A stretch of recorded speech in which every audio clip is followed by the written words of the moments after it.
Welcome back. I am here with Aging and In-Home Services of Northeast Indiana, and I'm talking to Katie and Keith.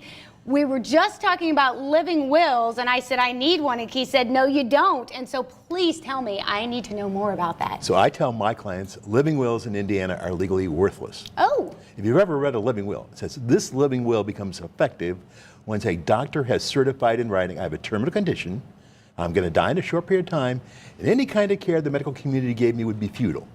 Well, doctors don't do that. I have never seen a doctor sign a certificate to activate a living will. And a living will in Indiana only covers nutrition and hydration. Those are the last things you get to in the dying process. This is after the body shut down. It would be cruel to give you those things.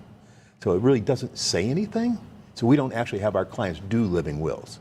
It's so much more important to have the document. You either have the healthcare power of attorney, the healthcare representative, or you have the conversation, and you have the conversation, really. Those are important.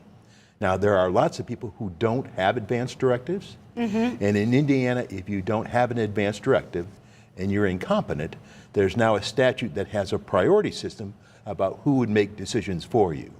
So it'd be a guardian first, it'd be a spouse second, unless the spouse is the reason you're in the hospital, or unless there's been a restraining order issued. Then it'd be a majority of children, majority of siblings. So there's a specific order to things if you don't have an advance directive and you don't have that handy for people to use.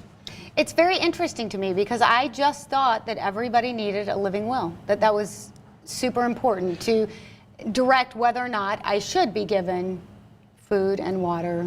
I mean, I guess I did know that that's what it affected, and that's a difficult thing to be in those situations and be watching your loved one and not know if you're doing the right thing. Exactly. And you're not hearing what the medical people are really saying to you. If there's any glimmer of hope that they're going to recover or do something, that's what you want, and that's what you hear. Yes. But that's the wrong place to have the conversation. It has to be done in advance instead of in the end of the situation. When you have an advance directive and you've had the conversations, a lot of times people are more at peace with themselves. They kind of cross that off. It's unfortunate that most of the public thinks a living will is an advance directive. In a lot of states it is, but just in Indiana, ours has been the same since 1994. There is legislation in this legislative session to change all that. And we have healthcare powers of attorney and healthcare representatives, which is confusing to the medical community, confusing to lawyers. And so there was a bill that was proposed to change all that, but there was such sweeping change, it's been pulled for this session, and it will be heard next year. That'll give the hospitals to have a chance for input, the doctors to have a chance to input, so that we end up with forms that are a little bit more appropriate for the circumstance. Sounds like it's definitely something that needs updated in Indiana. It does. It's I can't do that math in my head right now. Let's see, 1994. That's 23 years ago, right? Yes. Yeah. And what does something? No, wait, that's not. Anyway, close enough. But what a bad term. Living will. Yes. Yes. That doesn't mean anything to anybody. No. But you should have a regular will. Yes. Yeah, I got to get on that too. Actually, many people don't need a will.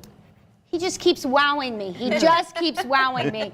Well, coming up, we're going to talk about post. You guys are going to explain to me exactly what that means, and you are going to want to know because they just keep telling us all these things that we had no idea. Stick with us. We'll be right back.